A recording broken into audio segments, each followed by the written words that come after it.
What's going on, everybody? It's Buddy, it's Pal Spaz Phoenix, the YWC Reality Check with two previews, sort of. And you're going to see it in the title. It's going to say I'm previewing Battle of the Belts and Hard to Kill. Basically, I'm previewing Hard to Kill, because Battle of the Belts only has 2 matches announced. They haven't really promoted Battle of the Belts very well. There's only 2 matches announced. I don't think we're getting it broadcast in Canada, so I'm going to have to find somewhere to stream it and whatever. But more to the point, Impact Wrestling has their Hard to Kill pay-per-view coming up on Saturday as well. These 2 shows are happening at the same time, so I don't know whether I'm going to watch Hard to Kill and then I'm going to have to find Battle of the Belts later on. I also haven't watched Impact for the past couple of weeks, so I'm very much going at it as, here's the card, here's the people that I like, and let me tell you how we're gonna go from there. Also, we've got some ROH involvement, and I've not seen a scrap of ROH, so that'll be fun. Will it not? We'll start with the AEW stuff, just because it's more to get it out of the way than it is to really talk about it. There's only 2 title matches announced. They just did the TBS Championship on Dynamite. They just did the tag titles on Dynamite. They just did the AEW title on Dynamite. So there's 3 of your 5 titles that you did, 3 or 4 days before your special event called Battle of the Belts. Also, and I will say the same thing for WWE when they do Clash of the Champions, Battle of the Belts or Clash of the Champions, to me, implies a champion versus a champion. Like a TNT champion versus an AEW champion. A TBS champion now versus a AEW women's champion and tag champion versus another tag champion from another company, as we all know that they've done. So, first and foremost, the title doesn't make sense. And as I say, that's not strictly an AEW thing. That goes for Clash of the Champions as well, and what do you call it? There's another one that I can't think of now because it's tired in here. But let's talk about Britt Baker with Rebel versus Britt Baker with Rebel not Reba, Reba not Rebel, and Jamie Hayter in her corner taking on Riho. Now, not only do I not see this going anywhere, not only do I not think Riho has a scrap of a chance, because they are developing, not to her detriment, but they are developing much bigger stars in AEW right now. I do not think that Riho is going to walk away with this championship for sure. Baker's an awesome star. She's over as fuck as champion. She's got 2 heaters, one of them named Hater, ha ha ha, and Riho looks like a 12-year-old. And looking like a 12-year-old, unless you're facing Kenny Omega, isn't going to get you very far in AEW. And yeah, I know that didn't happen in AEW, but it's fine. It's going to be a good match. Riho, because of her size, because of her style, because of her diminutive stature and all that sort of thing, is going to bump around like $1 million and make Britt Baker look fantastic. But I'm already looking forward to the next 3 people that I want to see face Britt Baker. Those, of course, being Thunder Rosa, Tay Conte, and Ruby, I was about to say Riot, Ruby Soho, who got fucking robbed on Wednesday in the name of political correctness and Tony Khan being a moron. Oh, yes. I do think it's going to be a good match. I, honestly, considering what the other match is, I hope this is the one that goes on last. I love Britt Baker. I love her 2 sidekicks. I know they're sowing a bit of dissension between her and Jamie Hayter, but Reba Reba is still there, and she's been sort of the henchwoman since day one. They're a pretty good act, and as I say, she's very much the popular over heel champion, which is a dichotomy, which, again, I gotta give them a lot of credit. AEW does fall down in a lot of ways with their women's division. They don't have enough women's matches. They don't put enough into their women's stories. They just flush their brand new TBS championship down the toilet. But Britt Baker is doing something that Becky Lynch isn't even managing to do in WWE, where she's also very, very popular, and people want to cheer her, so they're rejecting her as a heel. People like Britt Baker, so they're embracing her as a heel. It's a really weird thing. And then you get the additional side stories with, every now and then they acknowledge that she's Adam Cole's lady. Every now and then they address her friendship with Tony Schiavone. As a package, her as champion, as this weird popular heel with the backup and all that, is a great package. And all of that combined, and I have to underscore this one more time, no offense to Riho, Riho doesn't stand a chance And if Riho does somehow pick up the title, it's because they're transitioning it over to somebody else. You need to get other people in there. Not that I think she would win, but I want to see Layla Hirsch get a crack at Britt Baker. I want to see Abaddon get another crack at Britt Baker, because that's just going to be fun. And Ruby Soho, because she got robbed on Wednesday, and yes, she got robbed on Wednesday. Jade Cargill can go fuck herself. Jade Cargill's new sidekick, Mercedes Martinez, is a better option for a competitor against Britt Baker, because Mercedes Martinez is not only a badass and not only somebody that I'm looking forward to seeing in the ring in AEW, but she's got the background know-how to enhance Britt Baker throughout a match. Because Britt Baker, as much as I love her, as much as she's totally sunk her teeth, pun intended, being a dentist and all, into this heel character, nobody's going to say that she's the greatest person in the ring. She's getting better, having death matches, leaving it all in the ring with Thunder Rosa in the Lights Out match and all that kind of thing.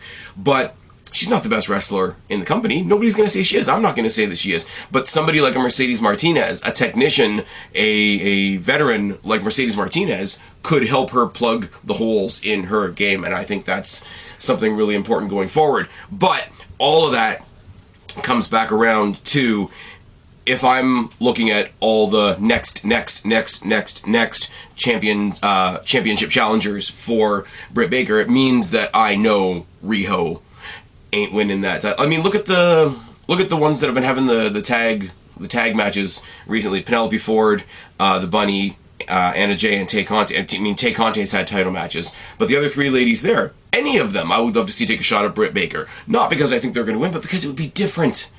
It would be something different. Hell, even throw Red Velvet in there. You got Julia Hart, who I've never seen wrestle. I've only seen her in her managerial capacity with the Hollywood, what is it? The Varsity Club, Varsity Blonde, something like that. Throw her in there with her eye patch on the wrong eye. It'll be good. It'll be a fun time. Props are a thing. Britt Baker can come down with a big tooth because, dentist, and she can come down with the pirate eye patch, and we can have a good time with that. Riho, unfortunately, you don't stand a chance. I'm sorry.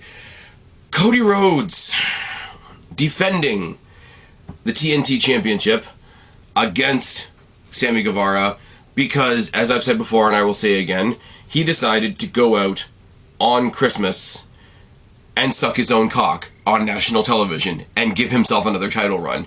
It put a halt. It put a staggering stop to the momentum of Sammy Guevara. It gave one of the bosses another title. And I think it made, if I'm not mistaken, and somebody can correct me down the box below if I am mistaken, it made Cody Rhodes the first 3-time anything in AEW. And people are masking that with, oh, he's doing this great thing where he's a heel, but he's not really a heel. No, that just means you're a pain in the ass. And, we unfairly call it X-Pac heat when we don't want people on their TV. I would love to see X-Pac on my TV. Rumors are he's coming back for the Royal Rumble. X-Pac heat is not a thing. It's now Cody heat. Because heat, if he's doing all this to gather heat, ultimately it should lead to, I want to get behind whoever he's facing. Now, I am behind Sammy Guevara, but I'll be goddamned if I'm going to give the credit for me being behind Sammy Guevara to Cody Rhodes. Because let's see, before Cody Rhodes decided to sit himself down at the feast, I was already behind Sammy Guevara. Everybody else was already behind Sammy Guevara. Even MJF, biggest heel in the company, when he mentioned the pillars of AEW, was sort of tacitly behind Sammy Guevara. So, Cody Rhodes, you don't get the credit for that. You don't come out there and put us any more behind Sammy Guevara. You come out there and you make me not want to be looking at my television. That's the difference. If you had real heat, you could take a jobber that I don't care about and want them to beat you just because I hate you so much. That's not the case. The following that Sammy Guevara has, Sammy Guevara already had. And you looked at that and you said you wanted a piece. And to do that, you masked it as heat. You masked it as this sort of ambiguous, I don't come down the heel or the face tunnel bullshit. And you just wanted a piece of the Sammy Guevara pie for yourself. I'm surprised you didn't then clobber Jungle Boy. I'm surprised you didn't then clobber Darby Allin some more. I'm surprised you didn't go back and have another round with your buddy MJF and take away all his momentum. Now here's the thing. It's a no-win situation.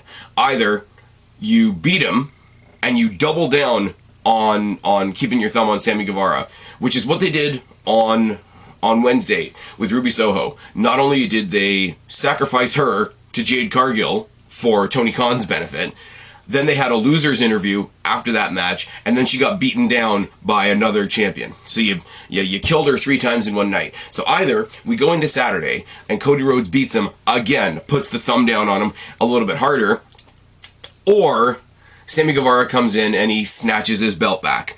In which case, what happened on Christmas becomes absolutely fucking useless. So we're at a point now where even Sammy Guevara getting his title back won't help him. And that's really bad. That's really, really bad. I hope Sammy Guevara gets his title back, but it's, not to sound cliche, but it's one of those the damage has already been done things. Hopefully, Britt Baker and Sammy Guevara walk out with their heads held high and their titles held even higher, but we'll see what it is. I don't know what else is happening on this show. Is this like a half-hour show? Are we going to get like a 5-minute women's match and a 25-minute Cody match, and that's the end of the show? Are they going to put a bunch of surprises in there? I don't know. We got Rampage to get through. I mean, Ruby Soho, spoiler, for those of you that care about spoilers on Rampage, but Ruby Soho won a tag team match against Britt and one of her backup people. And so that only puts the nail in the coffin more that she's not winning the title match. It's like we say, if you're the challenger and you get the upper hand on the champion on the go-home show, you're probably not winning on the night. Now that I have mentioned Rampage, I'm not going to get into any more spoiler territory, but we do know that Adam Cole has a match against Jake Atlas. He hurts his leg in that match. I mean, the ending is pretty predictable anyway, but he hurts his leg in that match after Rey Fenix did a pretty damn good job on himself in the Tag Team Championship match on Dynamite this week against Luchasaurus and Jungle Boy. Now, 3 things. Three different people we're worried about in wrestling. I mean, we're worried about everybody in wrestling right now because the world is a terrible, horrible, scary place to live. Roman Reigns is cleared to come back to be part of SmackDown on Friday, so I don't know why they're having both of the champions show up on SmackDown. That'll be what it is. But Roman Reigns, above all else, with all the health issues that he's already had, he's cleared to come back on SmackDown. That's awesome. Rey Fenix thought he broke his arm, came out on social media today to confirm that he hasn't broken his arm. He has to still look at it, and they have to see what it actually is, whether it was popped out or whether it was a severe dislocation or whatever, which is still not fun, don't get me wrong, but nothing's broken. So Roman got some great news. Phoenix, compared to what he thought, got some sort of good news. Let's hope for the trifecta. Let's hope that Jake Atlas gets some good news as well, and it's not as bad as we think with his leg, because, as I say, he's not my favorite person. He's not a super exciting prospect for me personally to see in the company. Yes, there are elements that he brings to the table as far as representation goes. That's awesome. Yes, he has a finisher that everybody's into. The big cartwheel DDT thing that he does is awesome. Yes, he's a very, very good, and I'm not saying this in a condescending way, he's a very good hand in the ring, but it's like I say about Dante Martin. You can't sell me on this guy as he's a very top-notch athletic specimen in a company full of people that are known for cocaine classics at a minimum. So not my favorite guy, not the guy I'm most excited to see in AEW, but on a very, very human level, him, Roman Reigns, Rey Fenix, on a human level, these people deserve to be healthy, and more to the point, they deserve to be in one piece for what they do for our entertainment. So let's send some good, positive vibes out for all of those people. That's all I really have to say about AEW. That's all I really have to say about Battle of the Belts. Let's switch gears now, in the words of Michael Cole, and talk about Impact Wrestling and their show this coming Saturday, Hard to Kill. First and foremost, I want to get this out of the way because I don't really have much to say. I have zero knowledge, as you guys know, of ROH. I have zero knowledge of Jonathan Gresham, who is apparently the current ROH champion, other than I think I've seen one picture of him.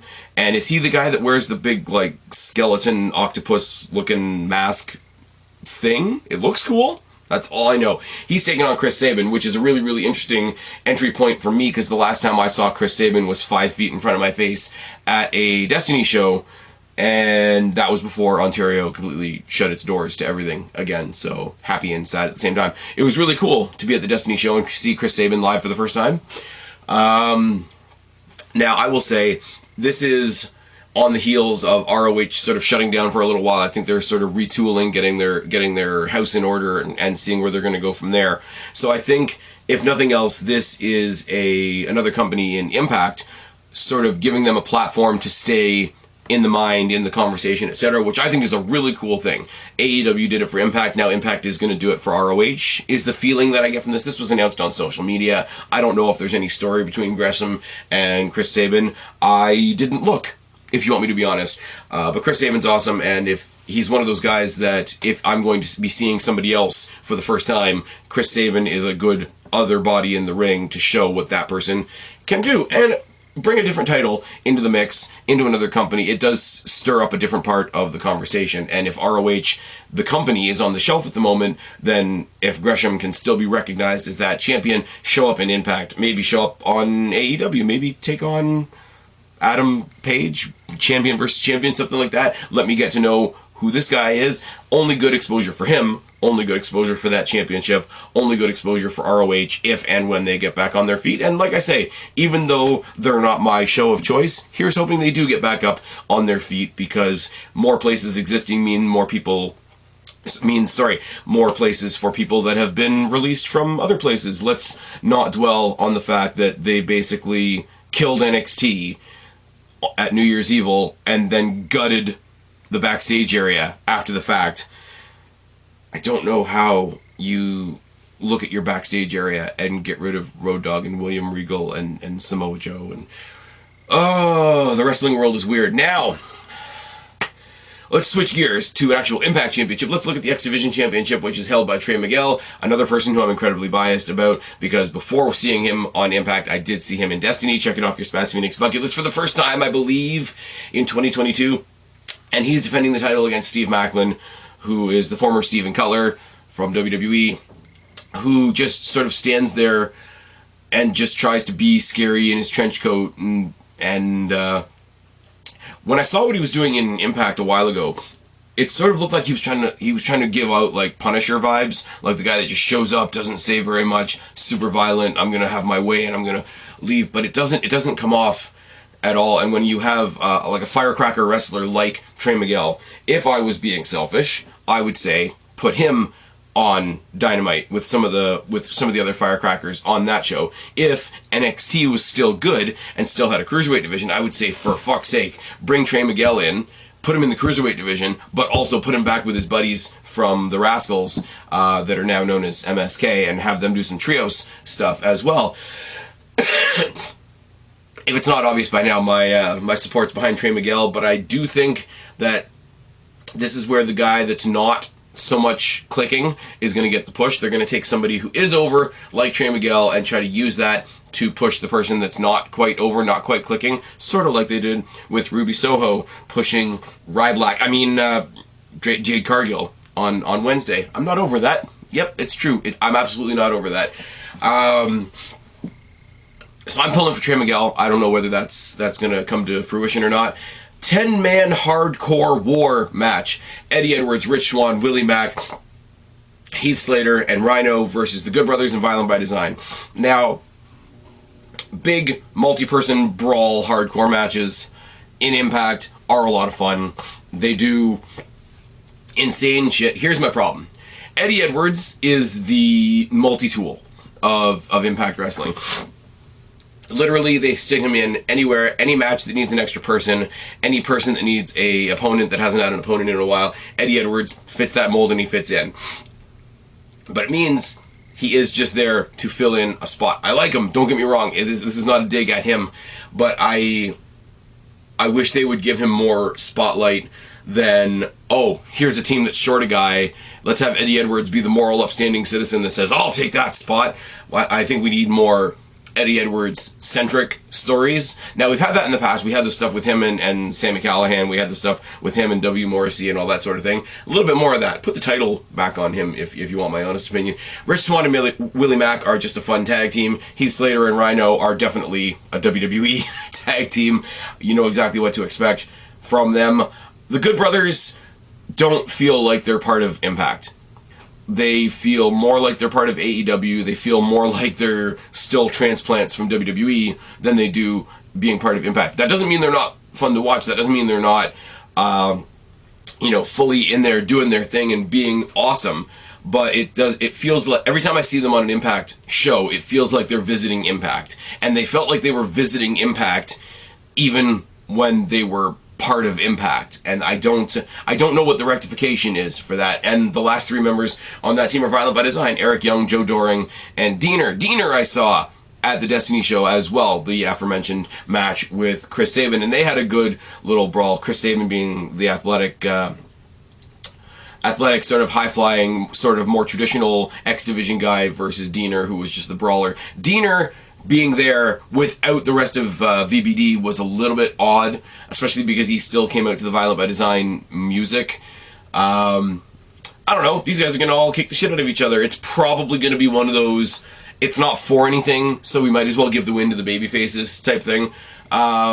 Everybody likes singing along to Eddie Edwards' music, so if I want to put a prediction out there right now, I'll say babyfaces win, Eddie Edwards pins Eric Young. Why the hell not? Mickie James, because she insists on being a part of everything, defending her Knockouts Championship in a Texas death match, because of course it is, against Deonna Purrazzo. Now, Mickie James is the country singer. She's hardcore country. So of course it's a Texas death match and not just a hardcore match. Deonna Purrazzo not having that belt so that Mickie James can stroke her own ego has been a problem for a long ass while. Now, the fact that this stipulation is so obviously meant to make us think that it's in Mickie James's wheelhouse has to mean that Deonna Purrazzo gets it back. Deonna Purrazzo should still be the hood ornament of that division. Deonna Purrazzo is fucking fantastic. Yes, I'm biased. I don't care. Mickie James is obnoxious in and out of the ring. She's obnoxious walking into Impact like she owns it, and then going over with hubby and being part of their shows as well, and then I'm gonna put on the first ever women's pay-per-view, except you didn't. I'm sure that the what was it called? The Empower show was good. I didn't watch it. I heard mixed results. I'm not against there being an all women's show. Hell, depending on where you are in the world, there are all female promotions. Now, you're never going to look around in the world and see an all male promotion selling itself as being an all male promotion. You're never going to see a male promotion selling themselves on, hey, come watch our show, don't worry, there's no women on it. Which is basically what you're doing when you're promoting an all-women's pay-per-view or an all-women's promotion. But, let's leave that alone. Let's leave it as it is. Mickie James needs to lose. She needs to lose. That's it, that's all. Deonna Purrazzo is fantastic. She's got this, I think she's still got the stuff going on with Matthew Raywalt as her partner. She's a heel. It's a match with no rules. Logically, that should sway things in her favor, but I don't know. Let's talk about some more people that I do like. We've got the Inspiration, the former Iconics, taking on the Influence, which is Madison Rayne and Tennille Dashwood. Now, I could make the joke that these are all four WWE veterans, technically, because Madison Rayne was in the second ever Mae Young Classic. So they've all taken a WWE paycheck at some point. But, I mean, the former Iconics are great. Character-driven first. Like I say, I'm going to go back to their old names for a second just because I want to make a point. Peyton Royce is more of a wrestler. Billie Kay is an okay wrestler, but more of a character. They play off each other ridiculously well. WWE were stupid to ever break them up as a tag team. And individually, Madison Rayne and Tennille Dashwood are two of the most obnoxious female characters in wrestling, and I mean that in the best way possible. Also, Caleb with a K is out there, and it's for the Women's Tag Team Championships, so good for them. I'm okay with either winning team, honestly. I I think the Inspirations still have the championships right now. If the Influence pick them up, then cool. Tenille Dashwood and Madison Rain are both former Knockouts championship holders. So if they want to put tag team titles on their resume, I'm cool with that. This is the first time in a while that I've seen a pay-per-view where Decay hasn't been part of the women's tag team title picture, which is a bit of a bummer because I really like Decay. Yes, I'm biased. It's fine. But also, yeah, you're going to have to pick a face in this type of thing because all 4 characters in this are intentionally obnoxious, but I think that can be a lot of fun. I always go back to the example of, oh, you can't have heel versus heel. You definitely can. Take primetime heel Eddie Guerrero, put him up against primetime heel Ric Flair. Now lie to me and say you wouldn't watch that match. Who can be the dirtiest player in the game is definitely a thing that can happen. Now that's as far as cheating and being heely. This is as far as all 4 characters being incredibly obnoxious. 5 if you include Caleb on the outside. To take nothing away from the physical wrestling ability of the 4 ladies involved, this is going to be a character-driven match, and that is okay. That is really okay. Character-driven match can be more enjoyable than a 5-star classic in the Tokyo Dome, brother. Speaking of the women, three women's matches in a row. Way more women's wrestling than you're going to get on an episode of Dynamite. Just saying. We have the historic inaugural women's Ultimate X #1 contenders match. Chelsea Green, Jordan Grace, Lady Frost, Rachel Ellering, Rosemary, and Tasha Steelz. Now, I love this. And yes, it is a cheap ploy in some regards whenever you say it's the first whatever. Not so much for stuff like Hell in the Cell, because Hell in the Cell and cage matches are not that different. When we got our first ever women's Money in the Bank match, that was a turning point in WWE as far as how they were treating their women. Now, Impact doesn't really need turning points because they've already done ladder matches. They've already done, like, the late, when Daphne unfortunately passed away, they mentioned her being part of the first female Monsters Ball match, and think how far ago that was. I mean, Impact, I always give them the credit. They're the ones that are not shy to do, like, proper good intergender wrestling. WWE could take some notes. But I will say, for Ultimate X being this company's signature match, and having the ladies have their first Ultimate X match, I am looking forward to this. I'm looking forward to this a lot. I will say, Lady Frost and Rachel Ellering in there, I don't know as much what to say about them. Rachel Ellering is a great wrestler, but she comes off as sort of like early days Bayley, just happy to be there, and in such a hardcore, adjacent, risky, violent setting, I don't know how she's going to work in that setting. Lady Frost, I've seen, I think, one match, so I really can't say much about her. Tasha Steelz, I find a hard time getting invested in her these days, because when she was with Fire and Flavor with Kira Hogan as a team, they were great. She's not changed her character that much from that tag team, even though her partner's gone out, even though her partner's in AEW. We haven't seen her very much in AEW, but it is what it is. So the ones I am looking at is Chelsea Green. First of all, shout out to Chelsea Green and Matt Cardona. Congratulations on their New Year's nuptials, as they say. She's crazy. She's the hot mess. I could see her absolutely hanging like a monkey off those cross cables. Jordan Grace is a machine. Not the last time, but the last time I was at a Destiny show, and there was some Impact involvement. The night that they signed Speedball Mike Bailey to their contract, his contract for Impact Wrestling, Jordan Grace was also on the show, taking on, I don't remember who now. Oh, Lufisto, who I had also never seen before. But Jordan Grace, especially in person, is a powerhouse. And you don't think about powerhouses, you don't think about your, you know, I hate to use WWE as an example, but you don't think about your, necessarily your Cesaros and your Batistas and stuff like that in high-flying matches. I'm looking really forward to Jordan Grace showing that can definitely be a thing. The one I'm obviously looking forward to is Rosemary.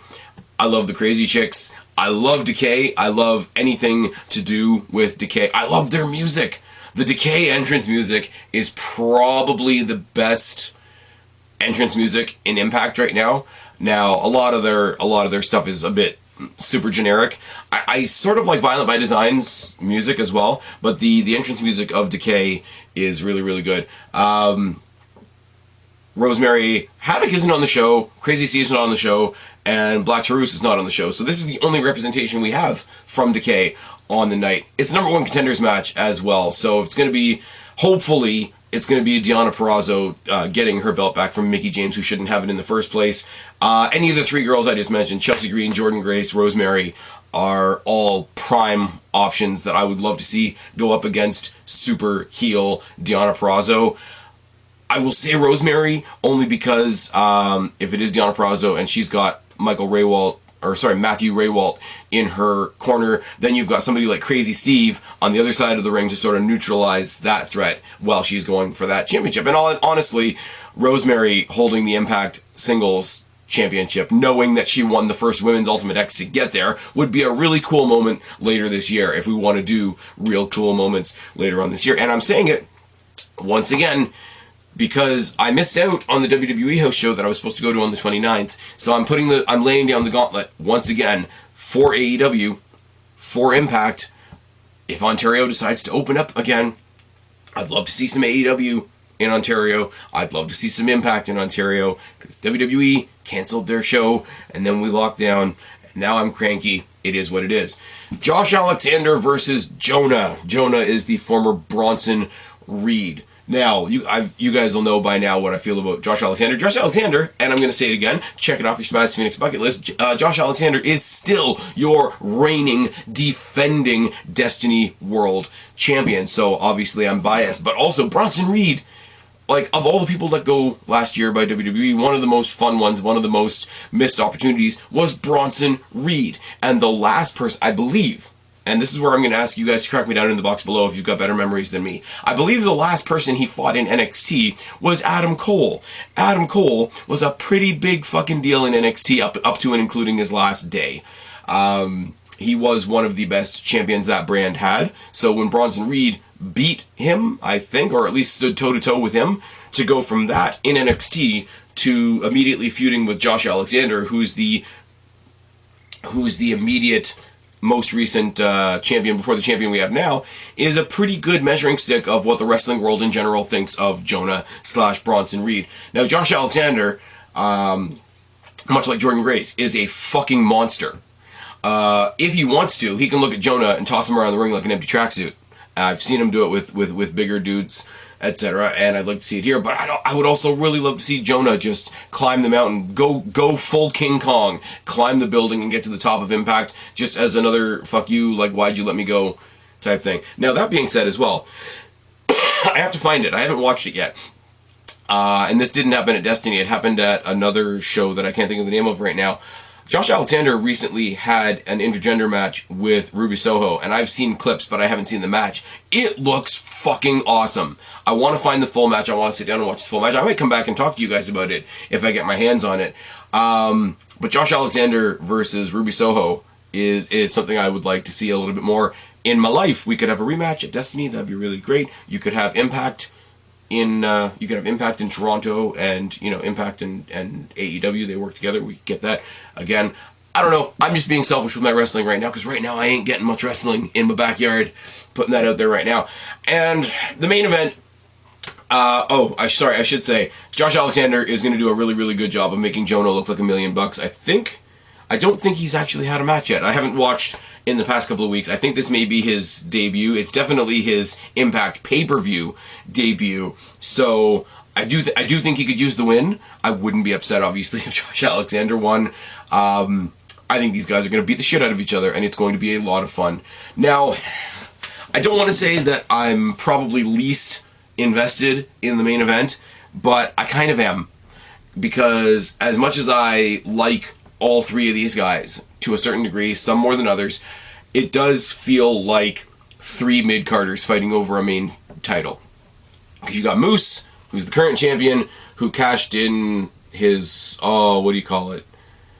Can't think of the name. Basically, their version of Money in the Bank on Josh Alexander as soon as Josh Alexander won the championship from Christian, which I think is the way that went.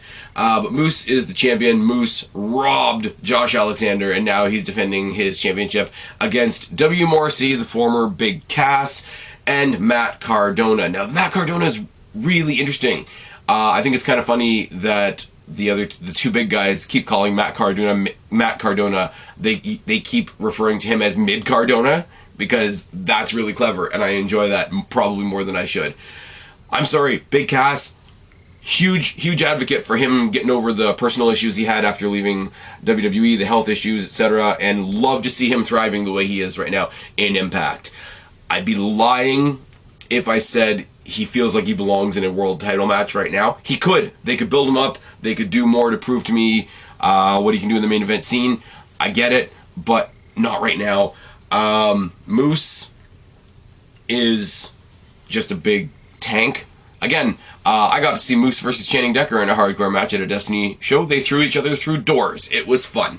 Matt Cardona, the former Zack Ryder, what he's doing, and I don't watch GCW, but I pay attention to it when he's there, because he's taken this thing, because he was like a fully WWE-ish product. He took the hatred that a crowd like GCW would have for a character like Zack Ryder and threw it in their faces. And I love that. And I love the idea that he could win the champ, much the same way as I would compare him to Christian Cage in a lot of ways. Christian Cage, when he was in WWE, was never going to fully get out of Edge's shadow. Went to Impact back when it was TNA. Christian Cage was mixing it up with the Kurt Angles and the AJ Styles of the world. Proved himself as a world championship talent. It proved himself as a wrestler that companies could put the title on his back and he could run with it. I would love for something like that to happen for Zack Ryder. Thing is,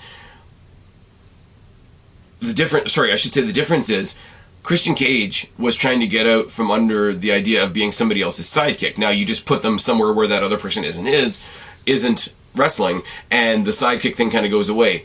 Zack Ryder is still trying to get out from under the auspice of being a goofball, and being a goofball can follow you wherever you go. There's a duality here where in one night he could become the world champion and his new wife could become the number one contender for the women's championship, and I would love that. I think, brand new happy married couple. Here's a dual present from Impact to you guys. Chelsea Green taking on Deonna Purrazzo would be an awesome combination as well. I don't know. I was happy for Moose when Moose finally got a title shot. When he had his match with Kenny Omega, it was weird. I mean, it was back in the COVID era, back in the, we're not fighting in front of any crowds era, but that was the pay-per-view where the entire thing happened in sort of like the Impact studio, except Moose went over to Daly's place and had his match with Kenny Omega in Daly's place, and everything felt really, really disjointed. So Moose is one of those guys who is athletic as fuck, but still comes off as one of those guys who's there because he's big. Morrissey feels like he's there to be another big guy beside Moose, and Zack Ryder seems like he's there to be the guy that's actually doing stuff, if that makes sense. Add into that the fact that it is a triple threat match, which means it's no disqualification, which means it's open to all kind of shenanigans. So anybody that has a problem with Moose, anybody that has a problem with W. Morrissey, anybody that has a problem with Matt Cardona could get involved as well. I know either one or both of Moose and Morrissey have put their hands on Chelsea Green at some point. So again, if she becomes the number one contender in the in the Ultimate X match, and then comes back to help her husband at the end, I'm okay with that. That's a relatively decent, self-contained story. I'm sort of tap dancing around it because of all the matches on this card, it's the one that I'm least interested in. And I'm not saying that to be mean or cruel or disrespect any of these three guys. I just got to be honest with you guys. It wouldn't hurt my feelings if this wasn't the main event. Put Jonah and Josh Alexander in the main event. From a historical point of view, put the first ever women's Ultimate X match as the main event. That could be cool. I don't know. I don't know what else you would put as the main event. You're not going to put the 10-man hardcore war as the main event. If they really, really want to give ROH a boost, they could put that title match in the main event, but I can't ask that of another company. The same as I wouldn't ask Dynamite to have the ROH Championship as the main event of, like, All Out or something like that. But yeah, so considering that I don't know anything about ROH, and I haven't watched Impact in a little while, and I'm basically giving you guys all my thoughts based on what I think of these wrestlers rather than what's currently going on at the moment, and based on the fact that Battle of the Belts only has 2 matches, and I have problems with both of them, here have my 2 sets of previews. This is all I've got. I'm losing my voice. Once again, it was true last year. Why wouldn't it be true this year? Let me know what you guys think about both of these shows. Give me your predictions down in the box below, or throw them over to me on Twitter at Spaz Phoenix. But for right now, I've been Spaz, your YWC reality check. Subscribe up there, talk down there, start a conversation. Keep all these conversations going. Don't be a stranger. I will talk to each and every last one of you later, but for right now, I am tagging out. Bye, guys.